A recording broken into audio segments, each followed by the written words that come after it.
Family's unwavering loyalty to the country and the British people is an inspiration in times of crisis.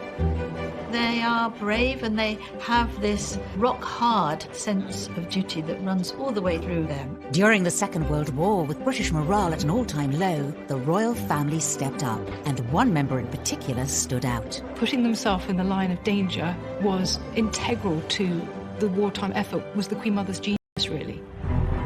Tonight, how the Queen Mother became an icon when the country was blitzed by German bombers. To you, my fellow countrywomen all over the world, what have I done, you may ask, compared to what my boy has to put up with? How she was determined to stay put despite deadly dangers. Queen Mother said, "The girls won't leave without me.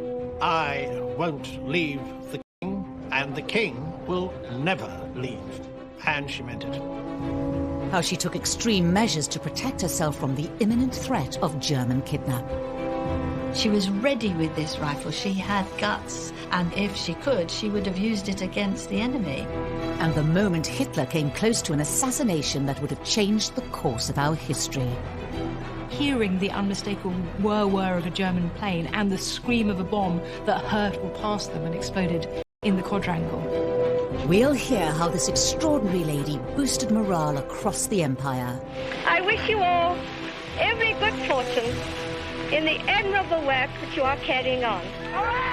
She was leading from the front in saying, "We will get through this," and was the epitome of that British stiff upper lip, but also with a smile on her face at the same time. And how the Queen Mother pulled no punches when it came to the enemy. She made sure that everybody knew that she was practicing killing Germans by killing rats. Hitler famously called the Queen Mother the most dangerous woman in Europe. She actually ended the letter, "Tinkety-tonk, old fruit, and down with the Nazis." The royal family are figureheads for the morale of the nation, through good times and bad. A crisis is really when the monarch has to earn his or her butter. Because it's all very well waving and smiling, but when the country's got real problems, that's when we really expect to see our king or queen. They are brave and they have this rock-hard sense of duty that runs all the way through them. Our Queen witnessed her first national crisis at the outbreak of the Second World War when she was just 14. But all eyes are widely known as the Queen Mother. Elizabeth Angela Marguerite Bowes-Lyon was born in 1900. A lady at the age of 4, she was homeschooled and fluent in French by the time she was 10. Well, my understanding is that Elizabeth was always a very bubbly, buoyant, bright, naughty, mischievous child and adult. She was very charming, she was very intelligent, and she was extremely determined. She was one of the most determined people you could ever hope to meet. She had a kind of carpe diem attitude to life. She talked about how terrible it would be if you'd gone through your whole life not doing the things you weren't supposed to do. So you hadn't smoked, you hadn't drunk, and then the next day you were run over by a big red bus. So what should you be doing now to make the most of the opportunity? Her parents, the Earl and Countess of Strathmore, stressed that patriotism and religion were so tremendously important. I think this instilled in her a steel that became evident in a time of crisis which was so important. Elizabeth's earliest experience of a crisis was at the age of just 13, during World War I. Sadly, she lost one of her brothers in the First World War. He was part of the Black Watch Regiment, and he was killed. Another of her brothers was also taken as a prisoner of war for 2 years. So this really had an impact on her throughout her life. One of the childhood homes, Glamis Castle in Scotland, was opened up as a convalescent hospital, and throughout the war years, she looked after the wounded soldiers. These young men, these young working class men who no girl of her class would ever have spoken to. She's getting them cigarettes, she's chatting to them about their wives and girlfriends, and she really saw, I think, firsthand the sacrifices that the working classes make. So really, overnight, Elizabeth Bowes-Lyon went from a very fun-loving girl who had a very sheltered childhood to seeing firsthand the suffering and the horror inflicted by World War I. Young Elizabeth would go on to have a significant relationship with a military man, Prince Albert, the Duke of York, Queen Mary's second son. After courting Elizabeth for more than 2 years and proposing unsuccessfully twice, Albert finally won her over, and they were married on the 26th of April, 1923. People were quite surprised that the Queen Mother, somebody very gregarious, very much a social butterfly, very extrovert, ended up marrying the Duke of York, or Bertie as she affectionately knew him, because he was very shy, had a stutter. I think there were royal watchers thinking, how extraordinary that he has landed this lady. In 1936, their lives changed forever. Wallace Simpson. Overnight, Albert was crowned King George VI, and Elizabeth became Britain's new queen. I rely upon what the Princess Royal said about how Elizabeth felt when she became queen. You know, some people said, oh, she was furious and she didn't want it and all of that. The Princess Royal said, oh, I do wish she'd stopped grinning like a Cheshire cat. It's so unseemly. I think she was absolutely thrilled to be queen and remained thrilled to be queen. Elizabeth quickly adapted to life as queen, and it soon became clear she was not interested in a backseat role. And I would like to say to all those who have been taking part in the display how much I've enjoyed it. It is said that there were two kings of England, King George VI and Queen Elizabeth. And in fact, Winston Churchill complained to Lord Beaverbrook, and I got this from my sister-in-law, Jeannie, who was his granddaughter, that he didn't think he could continue to have regular audiences with the king, because whenever he needed immediate decisions, the king would say, oh, leave it with me, I'll think on it overnight, meaning I'll consult Elizabeth. She started a mission to get her husband ready for his new life as king. One of the most pressing matters was his stammer, which he developed around the age of 8. Scheme whose inception we saw when we were last in Glasgow 10 months ago. And she almost frog-marched him off to Harley Street because he had a stammer, and she knew that that was not a way to be if you were a king. And he saw someone called Lan or Logue who helped him overcome his stammer. And she helped him too. He had to do exercises every day. So she built up his confidence. She bucked him up when he had to go and see members of the public, which he found so daunting. Lord Halifax actually described her as a steel hand in a velvet glove. And above all, I suppose, she gave him love. And he flourished because of her love. She made it possible for him to find the inner strength that was needed. And she inspired him, and she taught him how to connect with the people in a way that was really, really important for the years that followed. Public opinion across the empire remained at an all-time low from the abdication crisis. But the monarchy was about to be faced with their biggest emergency in history. For the second time in the lives of most of us, we are at war. On September the 3rd, 1939, Britain declared war on Germany, and King George and Queen Elizabeth were catapulted into the centre of a huge international crisis. When we think back to the King's speech and the idea of George VI having to step up, we must also look at the fact that his wife was forced to do exactly the same. And that was despite huge concerns about their own role and her own concerns about her husband being king and how he would cope with that during wartime. The Queen Mother was seen as Britain's secret weapon in the war. She had two roles. One was to help her husband, King George VI, and one was to be herself. It was a role that she seems to have been made for. 4 months into the war, rationing was rolled out across every household in Britain. Restrictions were placed on the purchase of all kinds of food produce, including meat, bread and dairy. The royal family led by example, and under Elizabeth's influence, they faced the struggles of war alongside their people. The Queen Mother had these strict rules for wartime economy. So at Windsor Castle, there wasn't much heat. I mean, it was so cold that the women were forced to wear their furs inside, cover themselves with blankets. There was a single bulb in each room. The royal family had ration books like everyone else. They had clothing coupons. One very touching story. There were national appeals for aluminium because it was needed to make the planes, and the Queen Mother encouraged her daughters, Elizabeth and Margaret, to give up their saucepans that they had in their Wendy house. The Queen felt very strongly that she had to show they were all in there together.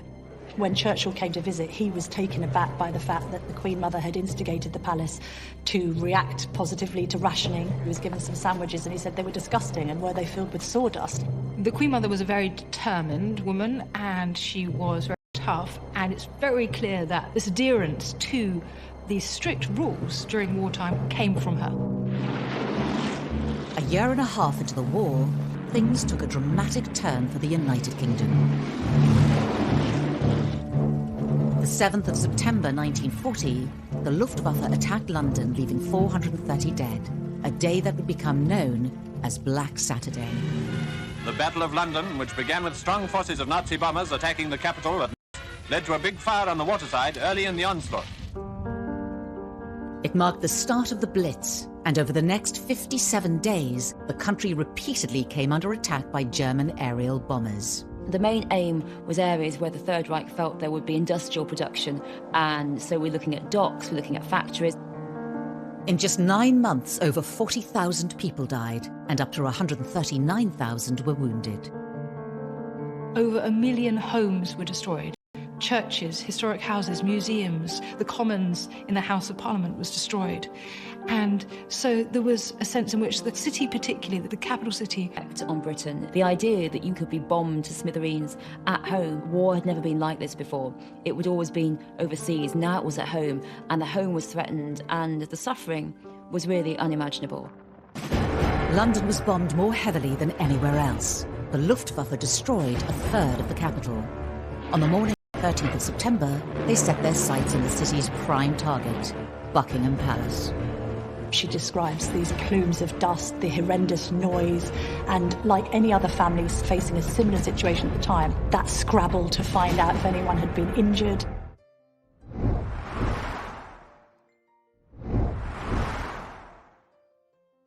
Historically, it was the king's duty to fight on the front lines of war.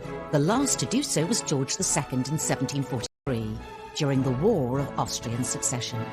Traditionally, the role of a monarch was to be a warlike figure, to actually be a war leader. At the time of the Second World War, it was a more ceremonial role. But actually, that ceremonial, symbolic role was incredibly important. A hands-on monarch was crucial in boosting the mood of a war-torn nation. Once again, we have been forced into war. We have all a part to play, and I know you will not fail in yours. Only when we have won through to an enduring peace shall we be free to work unhindered for the greater happiness and well-being of all mankind. The Queen Mother, then Queen Elizabeth, was ready to fulfill her duties, even if that meant putting herself in danger. As the death toll continued to rise, politicians expressed concern, not just over the royal family remaining in their home, but staying in the country. The Queen Mother's personality was one of defiance. She was tough, she was resilient. Churchill was advising her to flee to Canada. It was actually advised by the Cabinet Office at the beginning of the war and advised again by Churchill at the time of the Blitz. The Queen Mother said, "The girls won't leave without me. I won't leave the King, and the King will never leave." And she meant it. It was troubling to Churchill, it was troubling to ministers who had advised them, like other aristocrats, to flee and leave the country. But they defied that.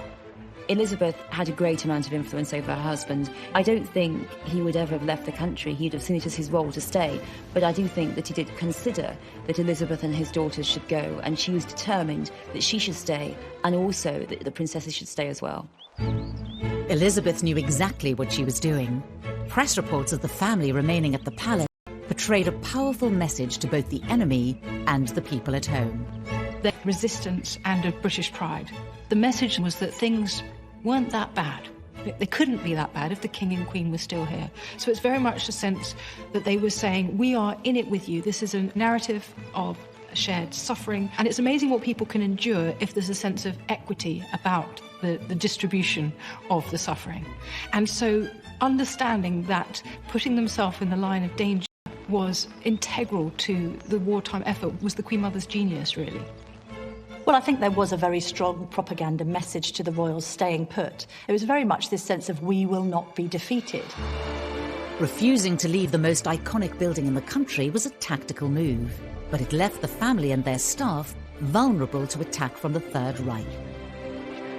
It was a huge risk for the royal family to stay in London at the time of the Blitz. Just like today, the royals are a target. To be able to take one of them out, that would have been a morale boost for the Germans, but it also would have knocked the morale of the Brits as well. German aerial bombers were not the only threat to the royal family. There were rumours of potential kidnap from German parachutists. So with the help of Winston Churchill, Elizabeth took drastic measures to prepare herself. During the war, Churchill came and saw her a great deal, and he gave her a rifle. And so she would go around practicing shooting by trying to kill off rats. But she was ready with this rifle. She had guts. If she could, she would have used it against the enemy. This was seen by many as a clever propaganda technique devised by Elizabeth.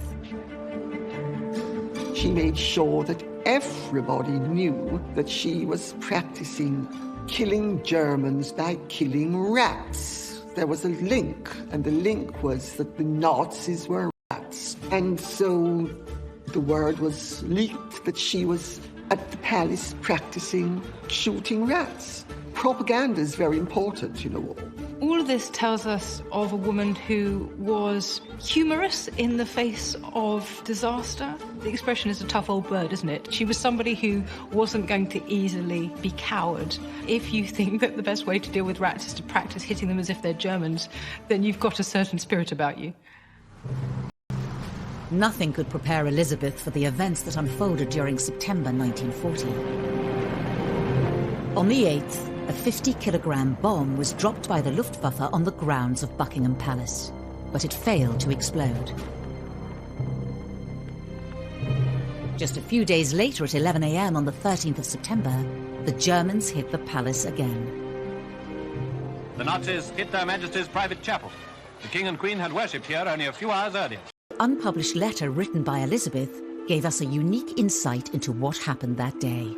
We have her writing to her mother-in-law, describing, hearing the unmistakable whir-whir of a German plane and the scream of a bomb that hurtled past them and exploded in the quadrangle. So they were very close to assassination. She says that her knees trembled a little bit after the explosion, which seems reasonable when you've had a bomb almost explode on you. The devastation caused by the 5 high-explosive bombs was terrifying. I saw a great column of smoke and earth thrown up into the air, and then we all ducked like lightning into the corridor. She describes these plumes of dust, the horrendous noise, and like any other family facing a similar situation at the time, that scrabble to find out if anyone had been injured. It didn't take her long to realise that she was actually the person who had to make sure that everybody else was all right, and that would be very much her role. So I imagine that's also quite strengthening, actually, if you can put your own fear aside and sort of concentrate on other people's. And I'm sure she did a very good job, because she was basically a very strong person, and she was very much a leader, and she knew that that was where she could make an impact.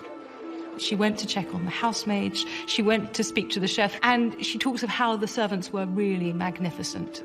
They then retreated to their air raid shelter, which we know the Queen Mother had kitted out in soft furnishings and had fashion magazines on a table to make sure that everyone could be relaxed. But again, they were in there with their staff. Everybody had their nerves shot to pieces, but there was this sense that this was the way things were back then, and that they just had to keep on carrying on, gritting their teeth and getting through it in any way they could. Despite the devastation, Elizabeth's primary concern was her people. She wrote in the letter, "We lunched down in our shelter, and luckily at about 1:30 the all clear sounded, so we were able to set out on our tour of East and West Ham. The damage there is ghastly."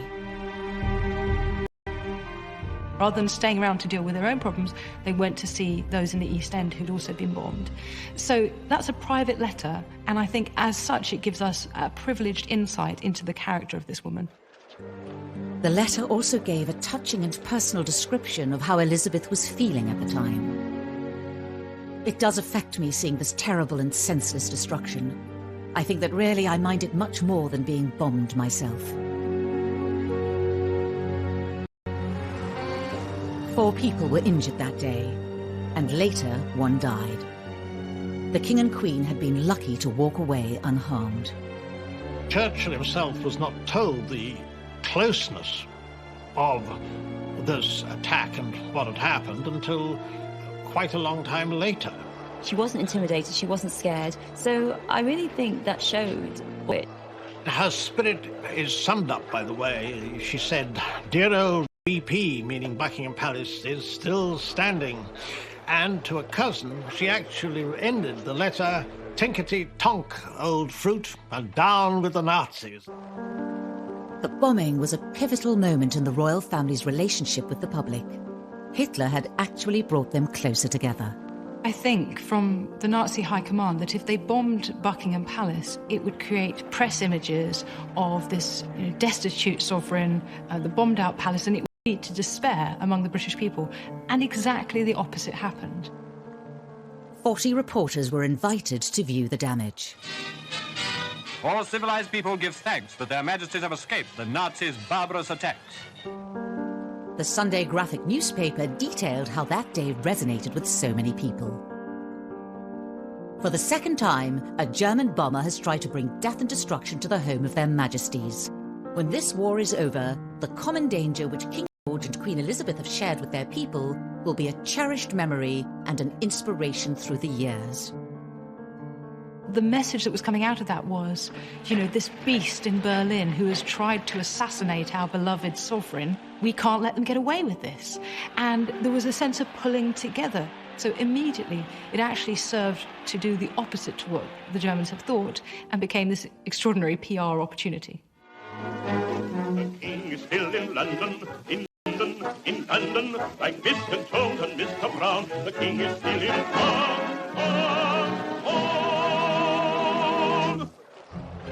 Sharing in the horrors of the Blitz by staying put at the palace was just the start. Elizabeth forged herself a new role and became an inspiration on the streets of war-torn Britain.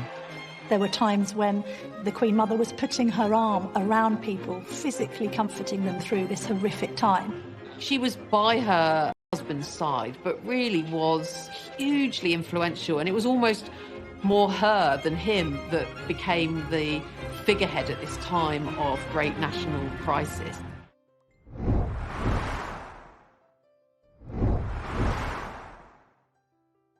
During the early stages of the war, public perception of the royals was not always positive. War broke out only a few years after the abdication crisis, and so the royal family hadn't really recovered in terms of public opinion. The fact that she was wearing her furs and showing off their riches, and it seemed their safety by comparison to those who'd been bombed, really struck a nerve, and there was great hostility. King George and Queen Elizabeth's perseverance and solidarity with their subjects at the outbreak of the Blitz turned the tide. Very severely. The royal visitors were wholeheartedly welcomed everywhere they went, and everywhere they went, their majesties saw and admired the spirit of the people. Well, indeed, they didn't cancel royal visits either during these bombings, so although they'd have faced horrific turmoil in their own property and had bombs raining through, they still insisted on going and seeing those who weren't so fortunate. There was an occasion where she offered to hold a baby because the mother was there with her arm in a bandage and couldn't quite handle the infant. There were times when the Queen Mother was putting her arm around people, physically comforting them through this horrific time. After Buckingham Palace was bombed, whereas there'd been booing, jeering beforehand, now it was clear that even if you live in a palace, it doesn't mean you're safe. It doesn't mean that Hitler's not going to attack you. London wasn't the Nazis' only target, and Elizabeth insisted on visiting all sites obliterated by war. Of course, the Germans didn't simply just bomb London, they bombed other parts of the country, and the Queen Mother would go there. She was this kind of on-the-spot task force figure that would go and rally people and sympathise and empathise.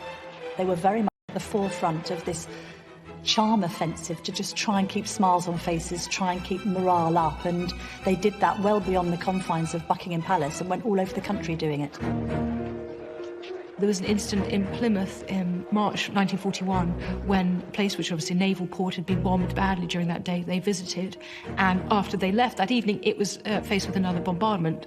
They were just between the two. So this was a dangerous strategy, but an important one because it gave the message that they weren't cowards, that British people weren't cowards, that they weren't a cut above the British people. They would go and put themselves in these places, and that they cared about the suffering of their people. And that was such an important message. On the 14th of November 1940, Coventry City Cathedral was struck by 30,000 explosives, killing around 600 people. The city, having been mercilessly bombed throughout a whole night without regard to military targets, now presents a grim appearance of devastation. Again, without hesitation, Elizabeth defied the Nazi threat by standing shoulder to shoulder with the British people. She understood the fear, the devastation of the Blitz, and she would once again go out, visit people. It absolutely exemplified all that was the best of London, indeed the whole country, at this time of crisis. Many, many hundreds of people were killed. She went there, and there was this sort of outpouring of affection for her. The national anthem was sung by hundreds of people, but it was this reaffirmation of those bonds. It really was hugely influential, and it was almost more her than him that became the figurehead at this time of great national crisis. As a significant part of the monarchy, Elizabeth played a pivotal role supporting the nation in a time of crisis. I think she was determined to do everything in her power to help this country. I mean, obviously she couldn't go and fight, but she could be there to boost morale. Our own Queen Elizabeth has found time, amidst a host of other royal war duties, to institute a sewing bee in Buckingham Palace. Part of, I think, the Queen Mother's psyche of getting through the war was trying to maintain as normal a life as possible. This sense constantly that she would not let the Nazis defeat her didn't just mean in that sense of kowtowing to bombing raids over Buckingham Palace, but equally not to stop her and fellow Britons in their traditional way of life. Elizabeth found many ways of instilling positivity in troubled times. It wasn't just through visits to bombed-out areas. Due to the closure of music halls, theatres and other cultural venues, she kept spirits up through public appearances. She went to concerts at the National Gallery. The pianist Mara Hess had organised these daytime concerts, and the Queen Mother said that these were some of her happiest hours in these dark times. And she was also concerned about keeping other people's spirits up. On one occasion, the Queen Mother actually even wrote out a poem for Churchill and had it sent round to Downing Street. He was had a very romantic sort of nature, really, and so to be supported, by some stirring words from the Queen at this point was very important to him. And boosting things for him, as to keep him going, was very important, and that's one of the key roles that the King and Queen had during that time. While the King focused on how the war was unfolding overseas, Elizabeth kept her focus closer to home and spoke directly to those left in Britain. Well, the Queen Mother was in a great position to give speeches to women and children. If you imagine that the King was in lockstep with Winston Churchill trying to give the more alpha message about the war effort and how things were going on the Western Front, a sense that the Queen's responsibility was to try and keep things calm and settled on the front. World War II was a significant moment in the changing roles of women, that women took on new roles. They're in factories, they are out there working, they're working in the transport, they're working in shops, and even if they're not working, they are at home with full responsibility for the family because the men's are away. Financial decisions, they have to take them. Elizabeth did these motivational speeches throughout the war, speaking to women and children about what they were suffering, what they were going through, supporting the war effort, supporting their men. On the 13th of October 1940, the Queen Mother gave a speech supporting the women of Britain. To you, my fellow countrywomen all over the world, what have I done? Chasing submarines in the Atlantic or chasing Rommel across Africa? She was basically saying to them, we're all in this together, and I'm acknowledging that you're having a hard time. And she made it plain to people that she was sharing their hard time. In your different spheres, you have done all that he has done and endured all that he has endured. It wasn't just through her words that Elizabeth inspired others. She also joined the military services. The Queen Mother became the Commandant-in-Chief of a number of services like the Auxiliary Territorial Service, the Women's Auxiliary Air Force, the Royal Naval Service, the Women's Royal Naval Service. So much of the communications from the royal family during the war was intended to say, we are like you. I'm joining up to these things in support of the men, just as you are doing. And that's the tone of her communications to the women of Britain as well, that she was nothing special, but she was doing what they were doing.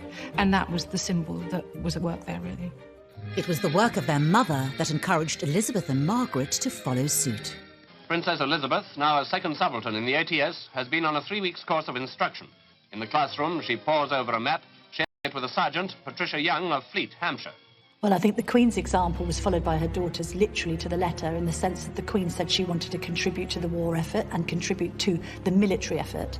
And Princess Elizabeth particularly looked at this example and said, OK, well, I shall also sign up. So she signed up to the ATS, the Auxiliary Territory Service, and she qualified to drive trucks, and she made her own contribution. I think eyebrows were raised at the time, this idea of a future Queen taking the risk of helping to serve on the home front, but the Queen wanted to do it, and I think she was largely empowered to do so because she observed her mother. The reputation of the monarchy was now on the rise, thanks to their contribution during the darkest days of war. And as the British public warmed to the royals, the front of raising the nation's spirits during the war. But in the dark days of the Blitz, would even her best efforts have an impact? Well, I think the Brit spirit and this idea of keep calm and carry on is very much exemplified in the Queen Mother. That sense of putting duty first, of being visible, of trying to connect with the public, because you are a figurehead on one hand, but also taking this role as mother of the nation. The Queen Mother was this kind of on-the-spot task force figure that would go and rally people. It just gave everybody a sense of hope, a sense of optimism, a sense of strength. And indeed, the Ministry of Supply, when they did figures afterwards of productivity on days after visits from the King and the Queen, productivity would increase. I wish you all every good fortune in the admirable work that you are carrying on. People had had a lift. People were re-energised again. And it was that the Queen Mother really did bring to the war effort. Elizabeth's unsinkable optimism and rabble-rousing character was well received on the home front, but also felt keenly behind enemy lines. Hitler famously called the Queen Mother the most dangerous woman in Europe. And that gives you some indication of how he perceived her inspiring popularity to be a real threat, that actually it would continue to encourage British people to keep going in the face of what looked like certain defeat. It is not putting a smile on their face. I'm sure the Queen Mother loved the notion that Adolf Hitler dubbed her the most dangerous woman in Britain, this idea that she was rallying the troops and those at home and having a huge effect on morale, a positive effect on morale. She was wonderfully defiant. That can't have gone down at all well in Nazi headquarters, I wouldn't have thought.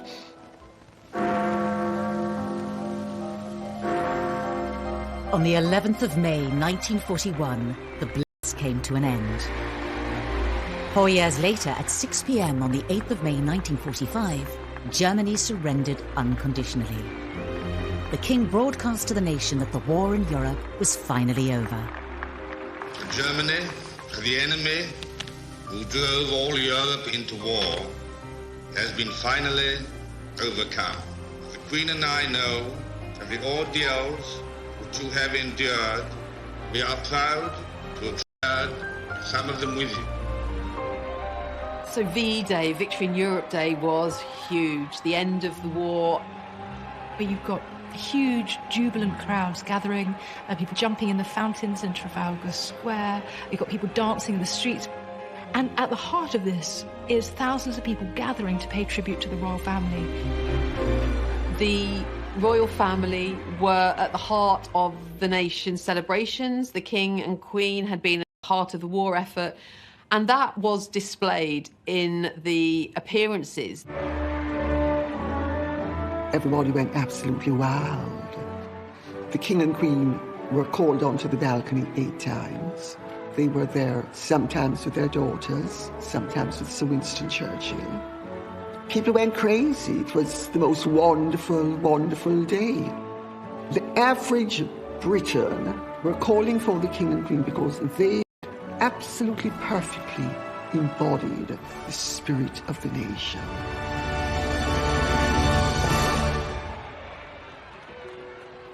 The war had finally come to an end. VE celebrations were over, but Elizabeth's contributions to the war effort continued. The Queen Mother never forgot the East End, and she did, post-war, make many visits. She also never forgot her military and wartime connections, and was very much a symbol going forward of the proper memorials around events like D-Day and VE Day. We see her again and again at the heart of celebrations to mark the 50th anniversary of the end of the war, or just before her 99th birthday, she unveiled a memorial at St Paul's Cathedral to those civilians who died during the bombing of London. So this was absolutely in her heart to the end of her life.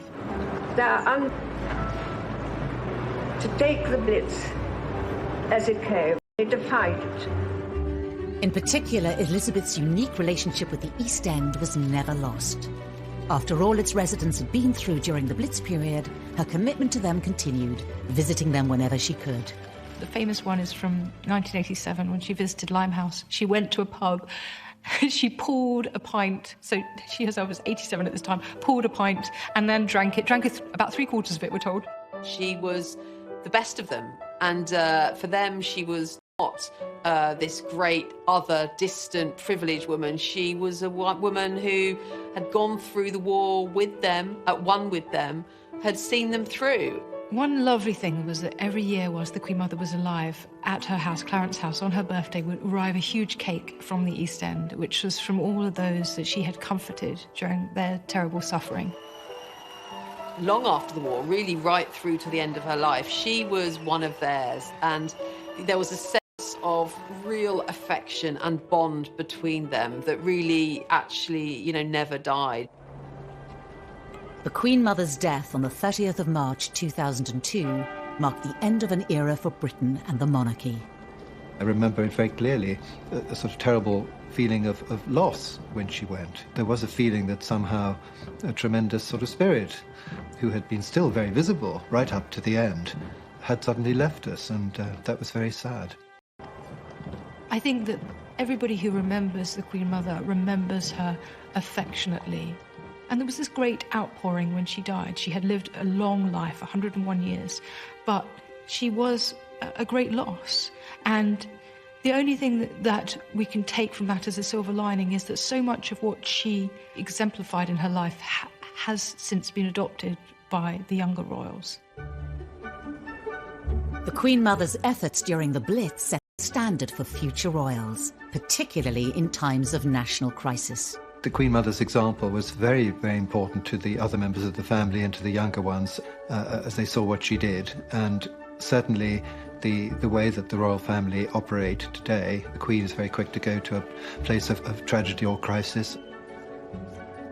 Even though the Queen Mother is now dead, people still talk about her in World War II. She set the bar for what is expected of a queen in a war. You go out there, you see people, you think about others rather than yourself. That is really important. There is this reflection that the Queen Mother's contribution during the Second World War should always be echoed, that it was a hugely successful example of where royals are at their best, connecting with the general public. And we very much see that in Princes William and Harry in the way that they now carry out their difficult times, and using your position of enormous privilege to give something back to the communities around you. No royal can ever... We'll hear how this extraordinary lady boosted morale across the empire. I wish you all every good fortune in the admirable work that you are carrying on. She was leading from the front in saying, we will get through this, and was the epitome of that British stiff upper lip, but also with a smile on her face at the same time. And how the Queen Mother pulled no punches when it came to the enemy. She made sure that everybody knew that she was practicing killing Germans by killing rats. Hitler famously called the Queen Mother the most dangerous woman in Europe. She actually ended the letter, tinkety tonk, old fruit, and down with the Nazis. The royal family are figureheads for the morale of the nation, through good times and bad. A crisis is really when the monarch has to earn his or her butter. because it's all very well waving and smiling, but when the country's got real problems, that's when we really expect to see our king or queen. They are brave and they have this rock-hard sense of duty that runs all the way through them. Our Queen witnessed her first national crisis at the outbreak of the Second World War when she was just 14. But all eyes are now widely known as the Queen Mother. Elizabeth Angela